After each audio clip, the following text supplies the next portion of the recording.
Shalom, ನಿಮಗೆ ಸಮಾಧಾನವಾಗಲಿ. ದೇವರು ನಿಮ್ಮ ಸಂಗಡವಿದ್ದು ನಿಮ್ಮನ್ನು ಆಧರಿಸಿ ನಿಮ್ಮನ್ನು ಮುನ್ನಡೆಸಲಿ. ನಾನು ಕ್ರಿಸ್ತನ ಸೇವಕ ಪ್ರಸನ್ನ ಕುಮಾರ್. ಬನ್ನಿ ಈ ದಿನ ಒಂದು ವಿಷಯವನ್ನು ಧ್ಯಾನಿಸಿಕೊಳ್ಳೋಣ. ಪ್ರಿಯ ದೇವ ಮಕ್ಕಳೇ, ನಮ್ಮ ಜೀವಿತದಲ್ಲಿ ಬಹಳ ಪ್ರಾಮುಖ್ಯವಾಗಿ ಬೇಕಾಗಿರುವಂಥ ವಿಷಯ ಯಾವುದು ಗೊತ್ತಾ? ನಮ್ಮ ಜೀವಿತದಲ್ಲಿಯೇ ಅತಿ ಅಮೂಲ್ಯವಾದಂಥ ಸಂಗತಿ ಯಾವುದು ಗೊತ್ತಾ? ನಮ್ಮ ಜೀವಿತಕ್ಕೆ ಬೇಕಾದಂಥ ಅತ್ಯಮೂಲ್ಯವಾದಂಥ ಮೊದಲ ಸಂಗತಿ ಯಾವುದಪ್ಪ ಅಂತ ಹೇಳಿದ್ರೆ ದೇವರನ್ನ ಬಿಟ್ಟರೆ ನಮ್ಮ ಜೀವನದಲ್ಲಿ ಅತಿ ಪ್ರಾಮುಖ್ಯವಾಗಿ ಬೇಕಾಗಿರುವಂಥ ವಿಷಯ ಯಾವುದಪ್ಪ ಅಂದರೆ ನಂಬಿಕೆ. ಈಗ ನಂಬಿಕೆ ಅನ್ನುವಂಥದ್ದು ನಮ್ಮ ಜೀವನದಲ್ಲಿ ಬಹಳ ಬಹಳ ಪ್ರಾಮುಖ್ಯವಾದದ್ದು. ನನ್ನನ್ನು ದೇವರೊಟ್ಟಿಗೆ ಒಂದು ಮಾಡುವಂಥ ಸಂಗತಿ ಯಾವುದಪ್ಪ ಅಂದರೆ ನಂಬಿಕೆ ಆಗಿರ್ತದೆ. ಹಾಗಾದರೆ ನಂಬಿಕೆ ಅಂದರೆ ಏನು? ನಂಬಿಕೆ ಅನ್ನುವಂಥ ಆ ಪದದ ಅರ್ಥ ಏನು? ಕೇಳಿಸ್ಕೊಳ್ರಿ. ನಂಬಿಕೆ ಎಂಬ ಆ ಪದದ ಅರ್ಥ ಏನಪ್ಪ ಅಂತ ಹೇಳಿದ್ರೆ ವಿಶ್ವಾಸ, ನೆಚ್ಚು, ಭರವಸೆ ಅಂಥೇಳಿ ಅದರ ಅರ್ಥ. ನಂಬಿಕೆ ಅನ್ನುವಂಥ ಒಂದು ಪದ ಯಾವುದೋ ಒಂದು ವಿಷಯವನ್ನ ತಿಳಿಸುವಂಥದ್ದಾಗಿದೆ. ಹಾಗಾದ್ರೆ ಏನು ತಿಳಿಸ್ತದೆ ನೋಡ್ರಿ. ನಂಬಿಕೆ ಅನ್ನುವಂಥ ಪದಕ್ಕೆ 3 ಅರ್ಥಗಳಿದಾವೆ. ಒಂದನೇದು ವಿಶ್ವಾಸ ಅಂಥೇಳಿ, ಎರಡನೇದು ನೆಚ್ಚು ಅಂಥೇಳಿ, ಮೂರನೇದು ಭರವಸೆ ಅಂಥೇಳಿ. ಹಾಗಾದ್ರೆ ಈ 3 ಪದಗಳ ಅರ್ಥ ಏನು? ಕೇಳಿಸ್ಕೊಳ್ರಿ, ಜಾಗ್ರತೆ ಕೇಳಿಸ್ಕೊಳ್ರಿ. ವಿಶ್ವಾಸ ಅಂದ್ರೆ ವಿಶೇಷವಾದ ಶ್ವಾಸ ಅಂಥೇಳಿ. ವಿ ಅಂದ್ರೆ ವಿಶೇಷ, ಶ್ವಾಸ ಅಂದ್ರೆ ನಮ್ಮ ಉಸಿರಾಟ ಅಥವಾ ನಮ್ಮ ಪ್ರಾಣ ಎಂಬುದಾಗಿ ಅದರ ಅರ್ಥ ಆಗಿರ್ತದೆ. ಎರಡನೇದು ನೆಚ್ಚು ಅಂತೇಳಿ. ನೆಚ್ಚು ಅಂದ್ರೆ ಅದರ ಅರ್ಥ ಏನಪ್ಪ ಅಂದ್ರೆ ಆಶಿಸುವಂಥದ್ದು, ಅಪೇಕ್ಷಿಸುವಂಥದ್ದು ಅಂತ ಅದರ ಅರ್ಥ ಆಗಿರ್ತದೆ. ಭರವಸೆ ಅಂದ್ರೆ ಅದರ ಅರ್ಥ ಏನಪ್ಪ ಅಂದ್ರೆ ಉತ್ಸಾಹ ಅಂಥೇಳಿ, ಅಥವಾ ಇನ್ನೊಂದು ಮಾತನ್ನು ಹೇಳಬೇಕಂದ್ರೆ ಕುಣಿದಾಡು ಅಂತೇಳಿ ಅದರ ಅರ್ಥ. ನಂಬಿಕೆ ಎಂಬ ಪದದ ಅರ್ಥ ಇದಾಗಿರ್ತದೆ. ಆದರೆ ಆ ನಂಬಿಕೆ ಎಂಬ ಪದ ಒಂದು ಸ್ವಭಾವವನ್ನು ತೋರಿಸ್ತದೆ, ಒಂದು ಗುಣಾತಿಶಯವನ್ನು ತೋರಿಸ್ತದೆ. ಆ ಗುಣಾತಿಶಯ ಏನಪ್ಪಾ ಅಂತ ಹೇಳಿದ್ರೆ ವಿಶೇಷವಾದ ಶ್ವಾಸ, ವಿಶ್ವಾಸ, ಎರಡನೇದು ನೆಚ್ಚು, ನೆಚ್ಚು ಅಂದ್ರೆ ಇಷ್ಟಪಡು, ಮೂರನೇದು ಭರವಸೆ, ಉತ್ಸಾಹಗೊಳ್ಳು ಅಂಥೇಳಿ ಅದರ ಅರ್ಥ ಅಥವಾ ಆ ಸ್ವಭಾವವನ್ನು ತೋರಿಸುವಂಥದ್ದಾಗಿದೆ. ಈಗ ನಂಬಿಕೆ ಅಂದರೆ ಪದಾರ್ಥ ಅದಾದರೆ ಎರಡನೇ ಪದ ಏನಪ್ಪ ಅಂದರೆ ನಂಬು ಅಂಥೇಳಿ. ಈಗ ನಂಬು ಅನ್ನುವಾಗ ಅದರ ಅರ್ಥ ಏನಾಗ್ತದಪ್ಪ ಅಂತ ಹೇಳಿದ್ರೆ ವಿಶ್ವಾಸ ಇಡು, ನೆಚ್ಚು, ಭರವಸವಿಡು ಅಂಥೇಳಿ ಅದರ ಅರ್ಥ ಆಗ್ತದೆ. ಓಕೆ, ಇದು ಪದಗಳ ಅರ್ಥ ಆಗಿತ್ತು. ಹಾಗಾದ್ರೆ ಬೈಬಲ್ ನಮಗೆ ನಂಬಿಕೆ ಬಗ್ಗೆ ಏನು ಮಾತಾಡ್ತದೆ? ನಂಬಿಕೆ ಅನ್ನುವಂಥ ಪದದ ಅರ್ಥ ಏನಪ್ಪಾ ಅಂದ್ರೆ, ನಂಬಿಕೆ ಅಂದ್ರೆ ಅದರ ಅರ್ಥ ಏನಪ್ಪಾ ಅಂದ್ರೆ ಇದು ಆಗ್ತದೆ ಅಂತೇಳಿ ನಂಬೋದೇ ನಂಬಿಕೆ ಆಗಿರ್ತದೆ.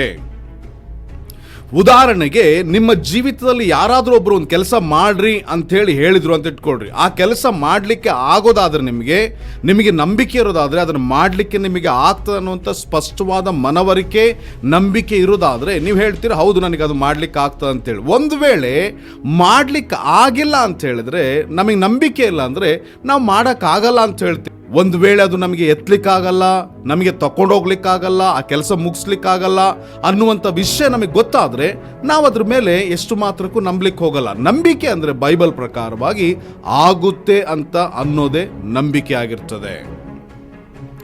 ಈಗ ಇಂಥ ನಂಬಿಕೆ, ಈಗ ಜಾಗ್ರತೆ ಕೇಳಿಸ್ಕೊಡ್ರಿ, ಆಗುತ್ತೆ ಅಂತೇಳಿ ಅನ್ನೋದೇ ನಂಬಿಕೆ ಆಗಿರ್ತದೆ. ಉದಾಹರಣೆಗೆ ನಮಗೆ ಒಂದು ಕೆಲಸ ಯಾರಾದರೂ ಒಬ್ರು ಹೇಳಿದ್ರಂದ್ರೆ ಅದು ನಮಗೆ ಮಾಡ್ಲಿಕ್ಕೆ ಆಗ್ತದ ಆಗಲ್ವಾ ಅಂತೇಳಿ ಅಂದ್ಕೊಳ್ಳೋ ವಿಷಯ ಬೇರೆ. ನಮ್ಗೊಂದು ವೇಳೆ ಮನಸ್ಸಿಲ್ಲ ಅಂದ್ರೂ ಸಹ ನಾವು ಮಾಡ್ಲಿಕ್ಕೆ ಆಗಲ್ಲ. ಕೇಳಿಸ್ಕೊಡ್ರಿ, ಜಾಗ್ರತೆ ಕೇಳಿಸ್ಕೊಳ್ರಿ.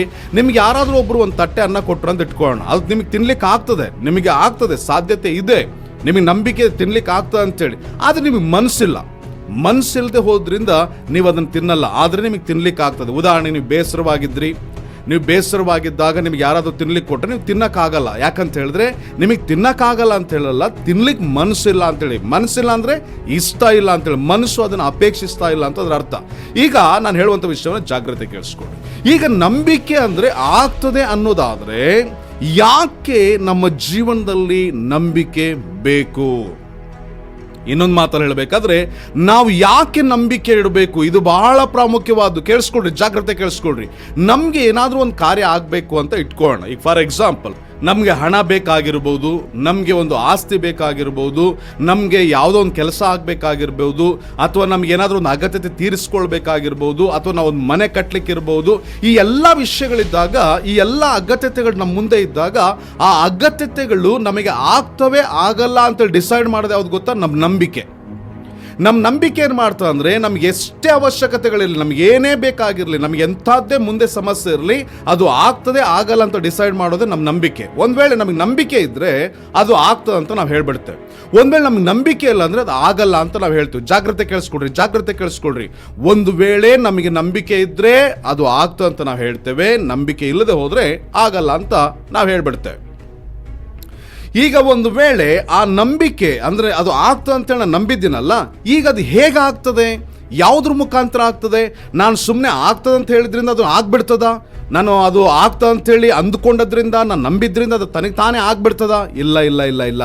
ನೀನು ನಂಬಿದ್ದು ಮಾಡಬೇಕಾದ್ರೆ ನೀನು ಮಾಡ್ಲಿಕ್ಕೆ ಸಾಧ್ಯ. ಅಂದರೆ ನಿನ್ನ ಮುಂದೆ ಏನೋ ಒಂದು ಸಂಗತಿ, ಉದಾಹರಣೆಗೆ ನೀವು ಒಂದು ಮೊಬೈಲ್ ತೊಗೊಳ್ಬೇಕಂತಿದ್ದೀರಿ ಅಂತ ಇಟ್ಕೊಳ್ರಿ, ನಿಮ್ಮ ಮನೆಗೆ ಒಂದು ವಸ್ತು ತೊಗೊಳ್ಬೇಕಂತಿದ್ದು ಇಟ್ಕೊಳ್ರಿ. ಅದು ಸಿಗ್ತದೆ ಅಂತೇಳಿ ನಿಮಗೆ ನಂಬಿಕೆ ಬಂದ ತಕ್ಷಣ, ಆ ನಂಬಿಕೆ ಪೂರ್ತಿ ಎಲ್ಲ ಆಗ್ತಪ್ಪ ಅಂದರೆ ನೀವು ನಂಬಿದ್ದು ನಿಮಗೆ ಸಿಗಬೇಕಾದ್ರೆ ಏನು ಬರಬೇಕಪ್ಪ ಅಂತ ಹೇಳಿದ್ರೆ, ನೀವಲ್ಲಿ ಕೆಲಸ ಮಾಡಬೇಕು. ಅಂದರೆ ನೀವೇನು ನಂಬಿದಿರೋ ಅದು ತೊಗೊಳಕ್ಕೆ ನಿಮ್ಗೆ ಎಬಿಲಿಟಿ ಇರಬೇಕು. ಉದಾಹರಣೆಗೆ ನಿಮ್ಮ ಹತ್ರ ಹಣ ಇದ್ರೆ, ನನ್ನ ಹತ್ರ ಹಣ ಇದೆ, ನಾನು ಹೋಗಿ ತಗೊಳ್ತೇನೆ ಅಂಥೇಳಿ ನೀವು ಹೇಳಿ ಹೋಗಿ ತಗೊಂಡ್ಬಿಡ್ತೀರ. ಒಂದು ವೇಳೆ ನಿಮಗೆ ಆಗಲಿಲ್ಲ ಅಂತ ಇಟ್ಕೊಳ್ರಿ, ಆಗ ಏನು ಮಾಡ್ತೀವಿ ಅಂತ ಹೇಳಿದ್ರೆ, ನಮ್ಗೆ ಯಾರಾದ್ರೂ ಒಬ್ರು ಮಾಡೋಕ್ಕಿರ್ಬೇಕು. ಉದಾಹರಣೆಗೆ ನಮ್ಗೆ ಯಾರಾದ್ರೂ ಸಹಾಯ ಮಾಡಲಿಕ್ಕೆ ನಮ್ಮ ಕುಟುಂಬಸ್ಥರು, ನಮ್ಮ ತಂದೆ ತಾಯಿಗಳು, ನಮ್ಮ ಗಂಡ, ನಮ್ಮ ಹೆಂಡತಿ, ನಮ್ಮ ಮಕ್ಕಳು ಇದ್ರು ಅಂತ ಇಟ್ಕೊಳ್ರಿ. ಅವರು ಆ ನಂಬಿದ್ದನ್ನ ಪೂರ್ತಿ ಮಾಡಲಿಕ್ಕೆ ಮುಂದೆ ಬರ್ತಾರೆ. ಈಗ ನಾ ಹೇಳೋದು ಜಾಗ್ರತೆ ಕೇಳಿಸ್ಕೊಳ್ರಿ. ಯಾಕೆ ನಾವು ನಂಬಿಕೆ ಇಡಬೇಕಂತ ಹೇಳಿದ್ರೆ, ಇಂದಿನ ಪ್ರತಿ ಕಾರ್ಯಗಳನ್ನ ನಾವು ಎರಡು ರೀತಿ ವಿಭಾಗಿಸ್ಬೋದು. ಏನಪ್ಪಾ ಅಂತ ಹೇಳಿದ್ರೆ, ಒಂದು ಮನುಷ್ಯ ಮಾಡ್ಲಿಕ್ಕಾಗುವಂತ ಕಾರ್ಯ, ಇನ್ನೊಂದು ಮನುಷ್ಯ ಮಾಡ್ಲಿಕ್ಕೆ ಆಗದಿರುವಂತ ಕಾರ್ಯ. ಅಂದ್ರೆ ಅದು ನಾನಾಗಿರ್ಬೋದು, ನನ್ನ ಸ್ನೇಹಿತರಾಗಿರ್ಬೋದು, ನನ್ನ ಕುಟುಂಬಸ್ಥರಾಗಿರ್ಬೋದು, ನನ್ನ ಸಹಾಯ ಮಾಡೋರಾಗಿರ್ಬೋದು, ಯಾರೇ ಆಗಿರ್ಬೋದು, ನನ್ನ ಅಗತ್ಯತೆಯನ್ನು ತೀರಿಸಲಿಕ್ಕೆ ಒಂದು ನಮ್ಮ ಕೈಲಿ ಆಗುವಂಥ ಕಾರ್ಯಗಳು, ಇನ್ನೊಂದು ಆಗದಿರುವಂಥ ಕಾರ್ಯಗಳು. ಅಂದರೆ ಮನುಷ್ಯನಿಂದ ಆಗಲಿಕ್ಕೆ ಆಗುವಂಥ ಕಾರ್ಯಗಳನ್ನ ಮನುಷ್ಯ ತೀರಿಸ್ಬಿಡ್ತಾನೆ, ಅವನ ಮೇಲೆ ನಂಬಿಕೆ ಇಟ್ಟರೆ ಅವನು ತೀರಿಸ್ಬಿಡ್ತಾನೆ. ಮನುಷ್ಯ ಮಾಡ್ಲಿಕ್ಕಾಗದಿರುವಂಥ ಕಾರ್ಯಗಳನ್ನ ಅವನ ಮೇಲೆ ನಂಬಿಕೆ ಇಡಲಿಕ್ಕೆ ಸಾಧ್ಯನೇ ಇಲ್ಲ. ಹಾಗಾದರೆ ನಾ ಹೇಳೋದು ಜಾಗ್ರತೆ ಕೇಳಿಸ್ಕೊಳ್ರಿ.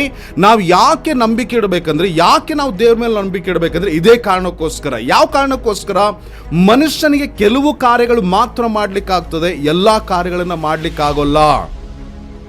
ಮನುಷ್ಯನಿಗೆ ಕೆಲವು ಕಾರ್ಯಗಳು ಮಾತ್ರ ಮಾಡ್ಲಿಕ್ಕಾಗ್ತದೆ, ಎಲ್ಲ ಕಾರ್ಯಗಳನ್ನ ಮಾಡ್ಲಿಕ್ಕಾಗಲ್ಲ. ಇಂಥ ಸ್ಥಿತಿ ಇರುವಾಗ ದೇವರಿಗೆ ಮಾತ್ರವೇ ಎಲ್ಲವನ್ನೂ ಮಾಡಲಿಕ್ಕೆ ಸಾಧ್ಯ. ಇನ್ನೊಂದು ಮಾತಲ್ಲಿ ಹೇಳಬೇಕಾದ್ರೆ, ಇನ್ನೊಂದು ವಿಷಯವನ್ನು ನಾನು ನಿಮಗೆ ಹೇಳ್ಬಿಡ್ತೇನೆ. ಇಂದು ನಾವೆಂಥ ಸ್ಥಿತಿಯಲ್ಲಿದ್ದೀವಿ ಅಂದರೆ, ನಮಗೆ ಬೇಕಾದಂಥ ಅಗತ್ಯತೆಗಳನ್ನ ತೀರಿಸ್ಕೊಳ್ಳಿಕ್ಕೆ ನಮ್ಮಿಂದನೂ ಸಾಧ್ಯ ಇಲ್ಲ. ನಮ್ಮ ಅಗತ್ಯತೆಗಳನ್ನ ತೀರಿಸೋದಕ್ಕೋಸ್ಕರವಾಗಿ ಯಾರ ಮೇಲೆ ನಂಬಿಕೆ ಇಡೋಣ ಅಂದರೆ, ನಮಗೆ ನಂಬಿಕೆ ಇಡುವಂಥ ಜನರು ಇಲ್ಲ.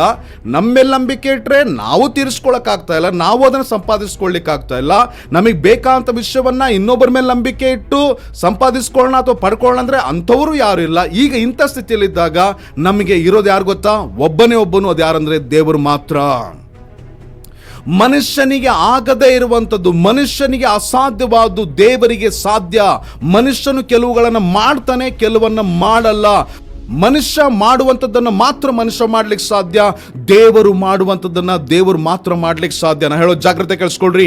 ಮನುಷ್ಯ ಎಲ್ಲವನ್ನೂ ಮಾಡೋದಿಲ್ಲ, ದೇವರು ಎಲ್ಲವನ್ನೂ ಮಾಡ್ತಾನೆ. ಹಾಗಾಗಿ ನನ್ನ ಜೀವನದಲ್ಲಿ, ನಿಮ್ಮ ಜೀವನದಲ್ಲಿ ದೇವರ ಮೇಲೆ ನಂಬಿಕೆ ಬಹಳ ಪ್ರಾಮುಖ್ಯವಾದ್ದು. ಪ್ರಿಯ ದೇವ ಮಗುವೆ, ನಿನಗೊಂದು ಸಂತೋಷದ ಸುದ್ದಿ ಹೇಳ್ತೀನಿ. ಏನಪ್ಪಾ ಅಂತ ಹೇಳಿದ್ರೆ, ಲೋಕದಲ್ಲಿ ಶ್ರೀಮಂತರಿರ್ಬೋದು, ಕೋಟ್ಯಾಧಿಪತಿಗಳಿರ್ಬೋದು, ರಾಜರಿರ್ಬೋದು, ಅಧಿಕಾರಿಗಳಿರ್ಬೋದು, ಐಶ್ವರ್ಯವಂತರಿರ್ಬೋದು, ಜ್ಞಾನಿಗಳಿರ್ಬೋದು, ಮೇಧಾವಿಗಳಿರ್ಬೋದು, ಯಾರೇ ಇರ್ಬೋದು, ಅವರೆಲ್ಲರಿಗೂ ಇರುವಂತವರು ಯಾರಪ್ಪ ಅಂದ್ರೆ, ಅವರೆಲ್ಲರಿಗೂ ಸಹಾಯ ಮಾಡ್ಲಿಕ್ಕಿರೋರು ಯಾರಪ್ಪ ಅಂದ್ರೆ, ಕೆಲವನ್ನ ಮಾಡುವಂತ ಮನುಷ್ಯ, ಕೆಲವನ್ನ ಮಾಡುವಂತ ಆಸ್ತಿ, ಕೆಲವು ಸಂಗತಿಗಳು ಮಾಡುವಂತ ಹಣ, ಕೆಲವು ಸಂಗತಿಗಳು ಮಾಡುವಂತ ವಜ್ರ ವೈಡೂರ್ಯ, ಅಂತ ಸಹಾಯ ಮಾತ್ರ ಇದೆ. ಹಾಗಾದ್ರೆ ದೇವರ ಮಕ್ಕಳ ಅಂತ ನಿಮ್ಗೂ ಮತ್ತು ನನ್ಗೂ ಎಲ್ಲವನ್ನೂ ಮಾಡುವಂತ ದೇವರಿದ್ದಾನೆ. ಹಾಗಾಗಿ ಎಲ್ಲವನ್ನೂ ಮಾಡುವಂತ ದೇವರ ಆತನಾಗಿರೋದ್ರಿಂದ ಆತನ ಮೇಲೆ ನಾವು ನಂಬಿಕೆ ಇಡಬೇಕು. ಪ್ರಿಯ ದೇವ ಮಗುವೇ, ಪ್ರಪಂಚದಲ್ಲಿ ಏನು ಬೇಕಾದರೂ ಆಗಲಿ, ಎಂಥದ್ದೇ ನಡೆಯಲಿ, ಎಂಥ ಅಲ್ಲ ಕಲ್ಲೋಲಗಳೇ ಆಗಲಿ, ಏನೇ ಸಂಭವಿಸಲಿ, ನಮಗೆ ಎಲ್ಲವನ್ನೂ ಮಾಡುವಂಥ ದೇವರಿರೋದ್ರಿಂದ ನಾವು ದೇವ್ರ ಮೇಲೆ ನಂಬಿಕೆ ಇಡಬಹುದು. ಪ್ರಿಯ ದೇವ ಮಗುವೆ, ನಾನು ಯಾಕೆ ನಂಬಿಕೆ ಇಡಬೇಕಂದ್ರೆ ಕಾರಣ ಇಷ್ಟೇ. ಲೋಕದಲ್ಲಿ ಎಲ್ಲಾ ಮನುಷ್ಯನು ಬರೀ ಒಂದು ಭಾಗದಲ್ಲಿ ಮಾಡ್ತಾನೆ. 100ರಲ್ಲಿ 20%, 30%, 40% ಮಾತ್ರ ಮಾಡ್ಲಿಕ್ಕೆ ಸಾಧ್ಯ. ದೇವರು ಮಾತ್ರವೇ ನನಗೆ ಬೇಕಾದಂತ ಎಲ್ಲಾ ಸಂಗತಿಗಳನ್ನ 100ಕ್ಕೆ 100% ಮಾಡ್ಲಿಕ್ಕೆ ಸಾಧ್ಯ. ಹಾಗಾಗಿ ನಿನ್ನ ಜೀವನದಲ್ಲಿ, ನನ್ನ ಜೀವನದಲ್ಲಿ ದೇವರ ಮೇಲೆ ನಂಬಿಕೆ ಬಹಳ ಪ್ರಾಮುಖ್ಯ. ಹಾಗಾಗಿ ಪ್ರಿಯ ದೇವ ಮಗುವೆ, ದೇವರ ಮೇಲಾಣ ನಂಬಿಕೆನ ಆದ್ಕೋ. ದೇವರ ಮೇಲಾಣ ಆ ನಂಬಿಕೆನ ಆದ್ಕೋ. ನಿನಗೆ ಬೇಕಾದನ್ನ ಪಡ್ಕೊಳ್ಳೋಕೋಸ್ಕರ ನಿನ್ನ ಕೈಲಿ ಆಗ್ತಾ ಇಲ್ವಾ? ನಿನಗೆ ಬೇಕಾದನ್ನ ಕೊಡೋದಕ್ಕೋಸ್ಕರ ಯಾವ ಮನುಷ್ಯ ಇಲ್ವಾ? ಯಾವ ಸ್ನೇಹಿತರು ಇಲ್ವಾ? ಯಾವ ತಾಯಿಗಳಿಲ್ವಾ? ಯಾವ ಬಂಧು ಬಳಗ ಇಲ್ವಾ? ಪರವಾಗಿಲ್ಲ, ನಿನಗೆ ಬೇಕಾದನ್ನ ಕೊಡಿಸ್ಲಿಕ್ಕೆ ದೇವರಿದ್ದಾನೆ, ನಿನಗೆ ಬೇಕಾದನ್ನ ಕೊಡ್ಲಿಕ್ಕೆ ದೇವರಿದ್ದಾನೆ. ಆತನ ಮೇಲಿನ ಭಾರವನ್ನ ಹಾಕು, ಆತನ ಮೇಲೆ ನೀನು ಭಾರವನ್ನ ಹಾಕು. ನಂಬಿಕೆ ಅಂದ್ರೆ ಇನ್ನೊಂದು ಮಾತಲ್ಲಿ ನನಗೆ ಬೇಕಾದನ್ನ ಪಡ್ಕೊಳ್ಳೋಕೆ ಇನ್ನೊಬ್ಬರ ಮೇಲೆ ಭಾರ ಹಾಕೋದಂತೇಳಿ, ಅಥವಾ ಇನ್ನೊಂದು ಮಾತನ್ನು ಹೇಳೋದಾದ್ರೆ ನನಗೆ ಬೇಕಾದನ್ನು ಇನ್ನೊಬ್ಬ ವ್ಯಕ್ತಿ ಕೊಡ್ತಾರಂತೇಳಿ ನಂಬೋದೇ ನಂಬಿಕೆ ಆಗಿರ್ತದೆ. ಪ್ರಿಯ ದೇವ ಮಗುವೆ, ನಿನ್ಗೂ ನನ್ಗೂ ಇರೋದು ದೇವರು, ನಿನ್ಗೂ ನನ್ಗಿರೋದು ದೇವರು. ನಿನ್ಗೂ ನನ್ಗಿರೋದು ಮಾಂಸದ ಮನುಷ್ಯನಲ್ಲ, ನಿನ್ಗೂ ನನ್ಗೂ ಇರುವಂಥದ್ದು ಸುಳ್ಳಾಡುವ ಮನುಷ್ಯನಲ್ಲ, ನಿನ್ಗೂ ನನ್ಗಿರುವಂಥದ್ದು ಇವತ್ತಿದ್ದು ನಾಳೆ ಹೋಗುವಂತ ಮನುಷ್ಯನಲ್ಲ. ನಿನ್ಗೂ ನನ್ಗೂ ಇರುವಂಥದ್ದು ಶಾಶ್ವತವಾದ ದೇವರು, ನಿನ್ಗೂ ನನ್ಗೂ ಇರುವಂಥದ್ದು ಮಹಿಮೆಯ ದೇವರು, ನಿನ್ಗೂ ನನ್ಗೂ ಇರುವಂಥದ್ದು ಎಲ್ಲವನ್ನೂ ಮಾಡುವ ದೇವರು. ಹಾಗಾಗಿ ಆ ದೇವರ ಮೇಲೆ ನಂಬಿಕೆ ಇಡ್ರಿ. ನಂಬಿಕೆಯನ್ನ ಕಳೆದುಕೊಳ್ಬೇಡ, ನಂಬಿಕೆಯನ್ನ ಹಿಡಿದುಕೋ. ದೇವನಿನ ಮಹಿಮೆಯಾಗಿ ಎಬ್ಬಿಸ್ತಾನೆ. ಇದನ್ನು ಮಾತ್ರ ನೀನ್ ಮರಿಲೇಬೇಡ. ಧೈರ್ಯದಿಂದಿರು, ಹೆಮ್ಮೆಯಿಂದಿರು, ನೀನೊಬ್ಬ ಕ್ರಿಸ್ತನ ಹಿಂಬಾಲಕನಾದ ಕ್ರೈಸ್ತನೆಂದು. ಆಮೇನ್.